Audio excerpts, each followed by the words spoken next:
Friends, screen पर आप एक हिंदी पैराग्राफ देख रहे हैं। इसका हम स्टेप बाय स्टेप इंग्लिश में ट्रांसलेशन कर इसे कैसे अपनी स्पोकन इंग्लिश में डे टू डे कन्वर्सेशन में यूज़ करना है सीखेंगे। तो चलिए वीडियो शुरू करते हैं। आज सुबह मैं नाश्ता कर ही रहा था कि तभी दरवाजे पर दस्तक हुई। फ्रेंड्स, ये जो सेंटेंस है ना, इसे हम अपनी स्पोकन इंग्लिश में कैसे यूज़ करेंगे ये हम इस वीडियो में सीखने वाले हैं। तो फ्रेंड्स, पहले जैसे आपने देखा, आज सुबह मैं नाश्ता कर ही रहा था। एक एक्शन वो कर रहा था, उसी समय दूसरा एक्शन हो गया। देखिए फ्रेंड्स, कोई काम हम कर ही रहे होते हैं और उसी समय दूसरा एक्शन हो जाता है, वहां पर हम इंग्लिश एक्सप्रेशन यूज करते हैं वॉज जस्ट हैविंग। ठीक है, आई वॉज जस्ट नाश्ता कर रहा था, उसके लिए आ जाएगा हैविंग। जो भी वर्ब होगी उसके साथ में हम आईएनजी लगाते जाएंगे। ठीक है, तो क्या होगा, जैसे इस एक्सप्रेशन को हम कहेंगे अभी कर ही रहा था या अभी कर ही रही थी। जैसे कि मैं आपको पहले समझा देती हूँ एग्जाम्पल। मैं अभी चाय पी ही रहा था, तभी तुमने मुझे फोन कर दिया। कैसे बोलेंगे? I was just having tea then you called me. Call second form है, सॉरी फर्स्ट फॉर्म है। कॉल का कॉल्ड हो जाएगा क्योंकि यहां पर पास्ट का एक्शन है, मुझे फोन कर दिया। जैसे कि मैं अभी खाना खा ही रही थी, तभी दरवाजे की घंटी बज गई। I was just having lunch then the door bell rang. Ring का मतलब होता है बजना, रैंग बजा, इसकी थर्ड फॉर्म होती है रंग। ठीक है, यहां पर चूंकि पास्ट का एक्शन है इसीलिए रैंग आया है। Then the door bell rang. एक और एग्जांपल देखते हैं। मैं अभी अपने दोस्तों से बात कर ही रहा था, तभी मेरा फोन बंद हो गया। I was just talking, talk के साथ में आईएनजी लग गया है, तो I was just talking to my friend then my phone died. My phone died, मेरा फोन बंद हो गया। ठीक उसी तरीके से इस स्ट्रक्चर को हमें देखना है। आज सुबह मैं नाश्ता कर ही रहा था कि तभी दरवाजे पर दस्तक हुई। कैसे बोलेंगे इसे? आज सुबह के लिए दिस मॉर्निंग नाश्ता कर रहा था। आई was just having breakfast. I was just having breakfast.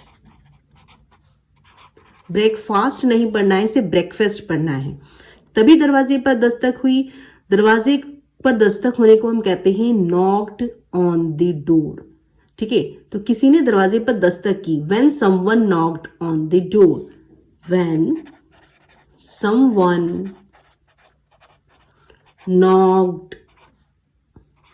Knocked माने खटखटाना। नॉक्ड सेकेंड फॉर्म है खटखटाया। Knocked on the door. अब देखिए फ्रेंड्स, यहां पर हमने दो चीजें सीखी है। फर्स्ट एक्सप्रेशन सीखा है आई वॉज जस्ट, कोई काम कर रहा था, सेकेंड एक्शन स्टार्ट हो गया। और दूसरा नॉक्ड ऑन द डोर, यानी कि दरवाजे पर दस्तक देना। ठीक है, दरवाजा खटखटाना, नॉक्ड ऑन द डोर। अंदर आने से पहले दरवाजा खटखटाओ। Knock on the door before you come in. Knock on the door before you come in. किसी ने जोर से दरवाजा खटखटाया। Someone knocked on the door loudly. कहां पर आपको नॉक यूज करना है और कहां पर नॉक्ड यूज करना है वो आप टेंस के हिसाब से डिसाइड करेंगे। यदि पास्ट का एक्शन है तो नॉक्ड, यदि प्रेजेंट में या नॉर्मल बात चल रही है, ठीक है, वहां पर आप नॉक यूज करेंगे।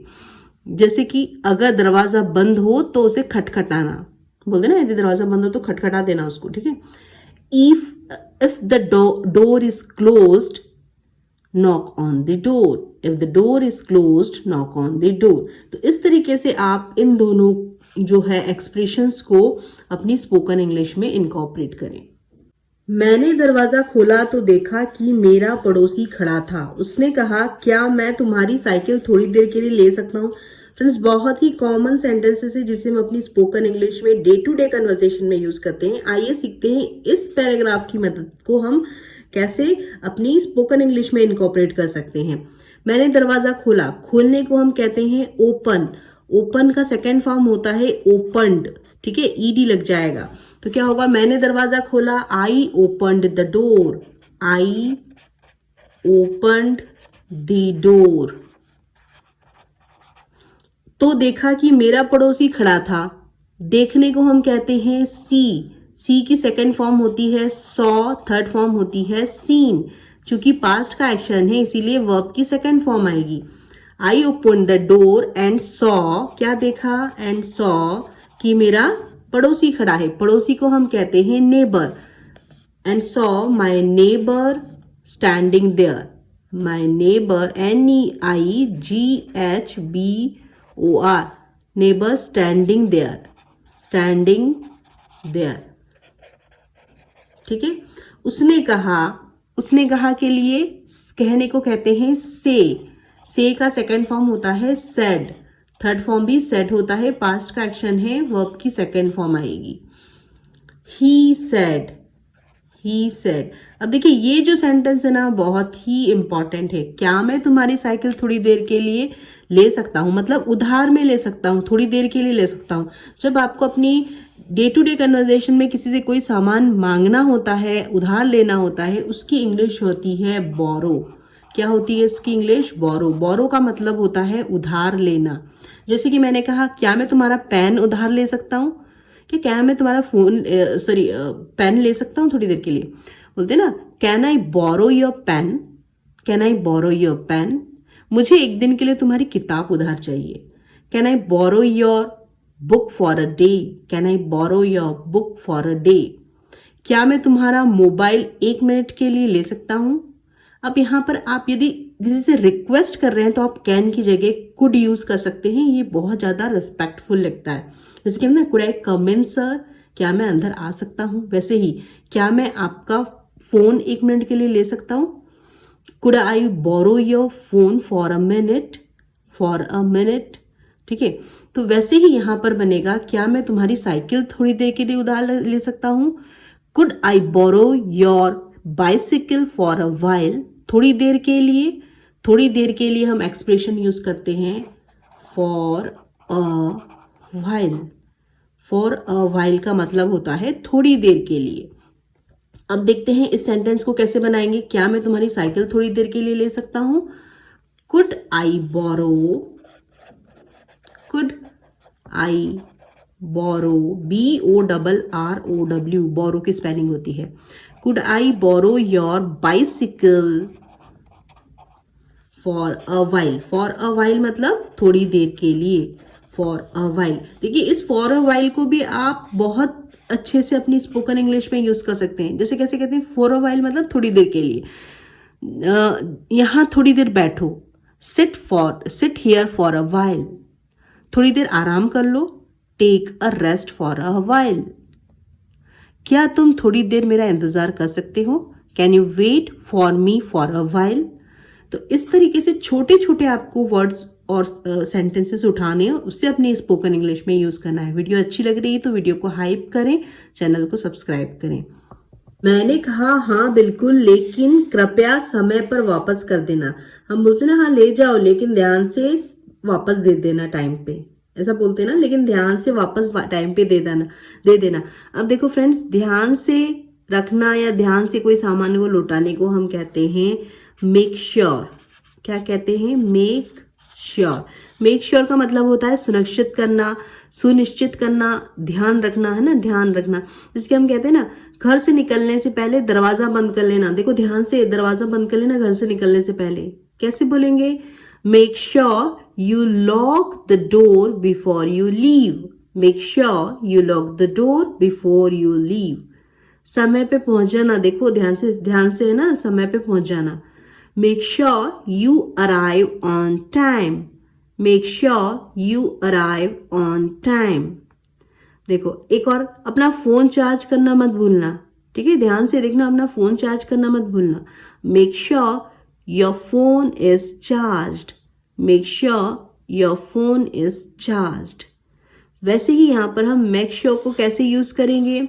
मैंने कहा मतलब मैंने रिप्लाई दिया। रिप्लाई, रिप्लाई का सेकंड फॉर्म हो जाएगा रिप्लाइड। ठीक है, कैसे होगा? I replied, I replied. हाँ बिल्कुल, श्योर, हाँ बिल्कुल को हम बोलते हैं हाँ ठीक है, हाँ श्योर। लेकिन कृपया समय पर वापस कर देना। Just make sure you bring it back on time. Make sure, just make sure you bring it back. देखो बहुत ही प्यारा एक्सप्रेशन है, bring it back on time, on time. अब देखिए इस ब्रिंग इट, छोटे छोटे सिर्फ सेंटेंसेस उठाओ, उसे बोलने की कोशिश करो। अभी हमने मेक श्योर से सेंटेंस बनाया, अब हम ब्रिंग इट बैक से बनाएंगे। ब्रिंग इट बैक मतलब होता है उसे वापस लाना, किसी भी चीज को वापस करना। कैसे बोलेंगे? मेरी किताब कल वापस ले आना। Bring my book back tomorrow, bring my book back tomorrow. छाता वापस लाना मत भूलना। Don't forget to bring the umbrella back, don't forget to bring the umbrella back. क्या ले गया था वो? छाता ले गया था, इसलिए ब्रिंग द अम्ब्रेला बैक। अगर मेरी पेन ले जाओ तो उसे वापस ले आना। If you take my pen bring it back, if you take my fan bring it back. तो इस तरीके से हम इसे अपनी स्पोकन इंग्लिश में छोटे छोटे सेंटेंसेस को इनकॉर्पोरेट कर सकते हैं। बहुत सारा सीख कर बोलने की कोशिश ना करने की बजाय छोटा छोटा सीख कर बोलने की कोशिश करें। वीडियो अच्छी लग रही है तो हाइप करें, चैनल को सब्सक्राइब करें। उसने मेरा धन्यवाद किया और कहा मैं तुम्हारा एहसान नहीं भूलूंगा। देखो फ्रेंड्स, ये बहुत अच्छा सेंटेंस है, मैं तुम्हारा एहसान नहीं भूलूंगा। हम बोलते ही अपनी स्पोकन इंग्लिश में, ठीक है। उसने मेरा धन्यवाद किया, धन्यवाद करने को हम थैंक कहते हैं। थैंक का थैंक्ड हो जाएगा।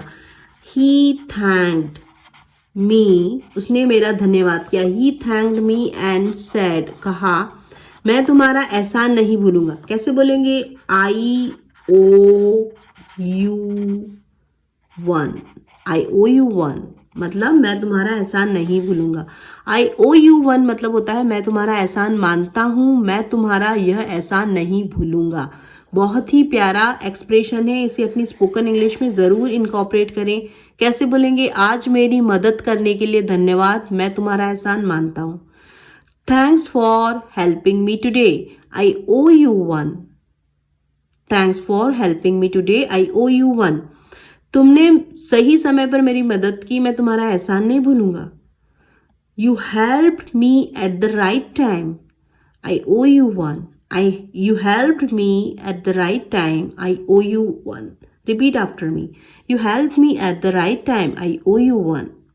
जैसे किसने आपकी फाइल प्रिंट करवानी थी, आप कर नहीं पा रहे थे, उसने आपकी फाइल प्रिंट करवा दी, तो कैसे बोलेंगे? मेरी फाइल प्रिंट करने के लिए थैंक यू यार, मैं तुम्हारा एहसान मानता हूँ। Thanks for printing my file, I owe you one. Thanks for printing my file, I owe you one. तो फ्रेंड्स, आज हमने ये एक्सप्रेशन भी सीखा है इस छोटे से वीडियो से, पैराग्राफ से। तो फ्रेंड्स, मेरे जो भी पैराग्राफ होते हैं वो होते हैं सारे के सारे स्पोकन इंग्लिश से related day to day conversation के। और यदि आपको इस तरीके की और भी पैराग्राफ चाहिए तो आप मेरी प्लेलिस्ट को फॉलो करें और वहाँ जाकर आप इस तरीके के और पैराग्राफ से प्रैक्टिस कर सकते हैं। OnePlus Nord Buds 3R का ये ईयरफोन ख़रीदा है फ्लिपकार्ट से। और यदि आपका फ्रेंड्स बजट 2000 से 2500 तक के बीच का है तो और आप चाहते हैं कि आपको एक शानदार वायरलेस ईयरबड्स मिल जाए इस बजट में, तो ये जो है OnePlus Nord Buds 3R ये आपके लिए बहुत ही अच्छा ऑप्शन हो सकता है। फ्रेंड्स, मैंने ख़रीदा है और इसमें 54 आवर्स की बैटरी लाइफ है और इसका जो साउंड क्वालिटी ना बहुत ही दमदार है।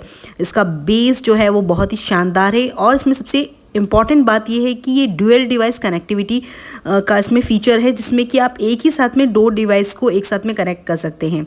तो फ्रेंड्स, अगर आप म्यूज़िक, कॉलिंग और ऑनलाइन क्लास के लिए एक अच्छा ईयरबड्स चाहते हैं तो मैंने आपको डिस्क्रिप्शन बॉक्स में लिंक शेयर किया हुआ है, आप वहाँ जाकर लिंक को चेक करें और वहाँ से आप जो है फ्लिपकार्ट से इस ईयरबड को ख़रीद सकते हैं। तो मैंने तो इसे ख़रीद के बहुत अच्छे से यूज़ कर रही हूँ और मुझे बहुत मज़ा आ रहा है, क्योंकि फ्रेंड्स इसकी साउंड क्वालिटी बहुत ही अच्छी है और इस बजट में आपको इससे शानदार पीस और कहीं नहीं मिल सकता है। तो फ्रेंड्स, जाइए मैं डिस्क्रिप्शन में और इसे ज़रूर खरीदिए।